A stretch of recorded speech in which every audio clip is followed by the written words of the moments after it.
Sakto sa malamig na panahon ang dagdag rason para umakyat sa Baguio City. Simula na kasi ng Panagbanga Festival na inaasahang darayuhin ng mahigit 50,000 turista. Nakatutok live si Jasmine Gabriel Galban ng GMA Regional TV, One North Central Luzon. Jasmine. Emil, handang-handa ng Baguio Flower Festival Foundation Incorporated sa gaganapin na grand opening parade ng Panagbanga Festival 2024. Gaya ng mga nagagandahang bulaklak sa City of Pines, namukadkad na ang month-long celebration ng Panagbanga Festival 2024 sa Baguio City. Ang tema, Celebrating Traditions, Embracing Innovations. Sa unang araw ng selebrasyon, may market encounter, tampukang masasarap na pagkain at produktong tatak Cordillera.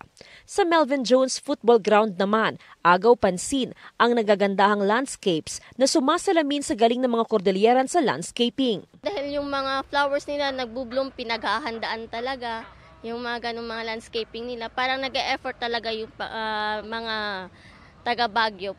At bukas, sa grand opening parade ng Panagbanga, mahigit 50,000 hanggang 60,000 turista ang inaasahang makikisaya.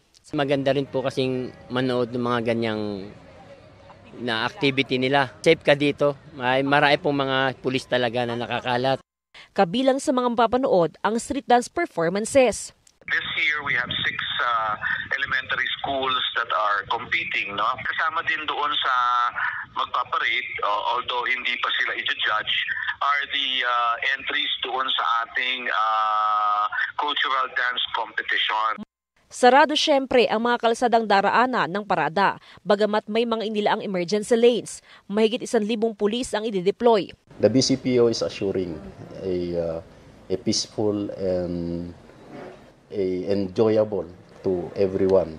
Kasabay ng selebrasyon ng Panagbanga Festival 2024 ang panawagan ng otoridad sa mga turista na mag-ingat sa hotel online bookings para makaiwas sa online scammer.